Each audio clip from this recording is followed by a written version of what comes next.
वो यार आज सुबह से कोई मरीज नहीं आया, कोचा पता नहीं क्या बनेगा। कीम साहब, मरीज आ गया, अंदर भेज दो। आओ कने, भेजो भेजो अंदर भेजो।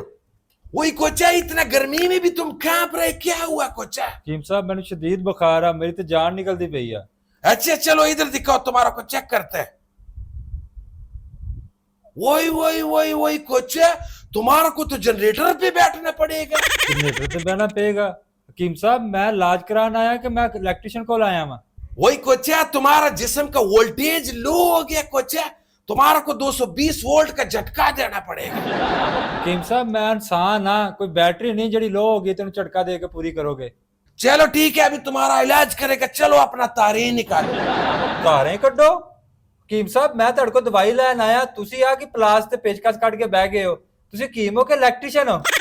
वही कोचा, तारों के बगैर झटका नहीं लगेगा और झटका के बगैर दवाई असर नहीं करेगा कोचा। हकीम साहब, मैं तो ਤੁਹਾਡੀਆਂ ਗੱਲਾਂ ਸੁਣ ਕੇ ਝਟਕਾ ਲੱਗੇ ਜਾ ਰਿਹਾ, ਹੋਰ ਕਿਹੜੇ ਝਟਕੇ ਲਾਣੇ ਤੁਸੀਂ? हकीम साहब, मैंने तो सादा जा बुखार है, कोई सादा जी दवाई दो।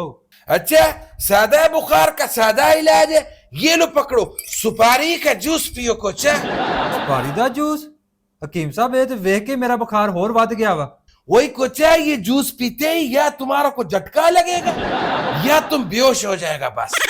आलो फड़ो सुपारी दा जूस। खान साहब, मैंने तो थोड़ा जा नजला ते बुखार आ, तुसी ਉਹਨਾਂ ਮੈਨੂੰ ਝਟਕੇ ਲਵਾਉਣ ਲੱਗ ਪਏ ਹੋ। वही कोचा, फ्लू हो या बुखार हो, इलाज कोचा सिर्फ एक ही है और वो है इस जूस का झटका।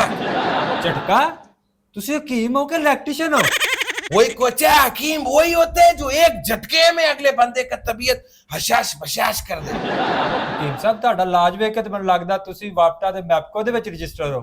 वही नहीं कोचा, हम तो वोल्टेज मेडिकल सोसाइटी का सदर है। ਮੈਨੂੰ ਤੇ ਇਹ ਨਹੀਂ ਸਮਝ ਆ ਰਹੀ ਤੁਹਾਨੂੰ ਹਕੀਮ ਕਿਹਨੇ ਬਣਾ ਦਿੱਤਾ? वही कोचा, हमारा दादाजी हकीम था और हमारा अबू इलेक्ट्रिशियन था और हम उन दोनों का नतीजा है। ਮੈਨੂੰ ਪਹਿਲੇ ਪਤਾ ਹੁੰਦਾ ਨਾ ਤੇ ਸਾਡਾ ਪੱਖਾ ਘਰ ਖਰਾਬ ਪਿਆ ਸੀ, ਮੈਂ ਉਹ ਵੀ ਲਈ ਆਂਦਾ ਸਹੀ ਕਰਾਉਣ ਵਾਸਤੇ। वही कोचा, यही तो हमारा कमाल है, हम तो बंदे को भी दवा दे के वाईफाई बना देता है कोचा। हकीम साहब, मैंने तो सिर्फ दवाई चाहिए है, सिग्नल नहीं चाहिए वाईफाई दे। वही कोचा, दवाई का कोई असर नहीं होएगा जब तक सिग्नल नहीं आएगा। चलो ये लो पकड़ो, जूस पियो। हकीम साहब, आज जूस आ के पेट्रोल आ? वही कोचा, दोनों का मिक्सचर है, इसको पी के या बंदा बहुत तेज दौड़ता है या धमाका करता है। हकीम साहब, ਤੁਹਾਡਾ क्लिनिक आके कोई तजर्बा गा वा? वही कोचा, तजर्बे ही तजर्बे के अंदर तो हिकमत होता है, हमारा दादा ने हमें यही कुछ तो सिखाया है। चलो पियो इसको। हकीम साहब, विच कीपा ऐसी है, पी के तो मेरी होर तबीयत खराब हो गई है। वही कोचा, तबीयत को छोड़ो, बस दिल बड़ा करो, जिगरा बड़ा करो, अभी तुम्हारा अंदर बल्ब चलेगा कोचा। हकीम साहब, ਤੁਹਾਡੇ ਸਾਰੇ ਇਲਾਜ ਬਲਬ ਤੇ ਤਾਰਾਂ ਨਾਲ ਹੀ ਹੁੰਦੇ ਆ? आओ का ना, क्योंकि असल बीमारी वोल्टेज का होता है कोचा। हकीम साहब, आज जूस की पैसे मेरी तो जुबान ही बड़ी सड़ी जा रही है।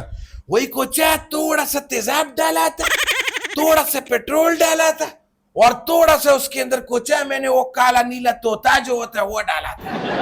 हकीम साहब, एडा खतरनाक तेजाब तुसी मैंने पिया दिता, इंदे च तो चम्मच पाओगे तो वो भी खुर जाएगी। वही कोचा, तुम बिल्कुल ठीक कह रहे हैं, जब हम ये फार्मूला बनाते हैं उसके बाद हम चम्मच से जब इन चीजों को मिक्स करके चम्मच को देखते हैं, अगर वो चम्मच बीच में से गला हुआ हो तो फिर समझो कि हमारा फार्मूला बिल्कुल ठीक बना। हकीम साहब, मैं नहीं कराना ਤੁਹਾਡੇ ਕੋਲ इलाज, मैंने तो माफी दे दियो। वही कोचा, ठीक है, जाओ दफा हो, जो अगली बार जब तुम आएगा तो एक तार और एक प्लग साथ लेके आना कोचा। हकीम साहब, अगर मैं ना आया ते? कोचा, फिर हम जनरेटर लेके खुद तुम्हारा घर पे आ जाएगा। ਤੁਹਾਨੂੰ ਖੁਦਾ ਦਾ ਵਾਸਤਾ, ਤੁਹਾਨੂੰ ਕਿਸੇ ਨੂੰ ਬੁਖਾਰ ਚੜ ਜਾਵੇ ਤੇ ਤੁਸੀਂ ਇਸ ਹਕੀਮ ਕੋਲੋਂ ਬਿਲਕੁਲ ਦਵਾਈ ਲੈਣ ਨਹੀਂ ਆਣਾ। और अगर आना हुआ तो कोचा हमारा वीडियो को लाइक करके आना, नहीं तो हम तुम्हारा इलाज इस प्लास के साथ करेगा कोचा।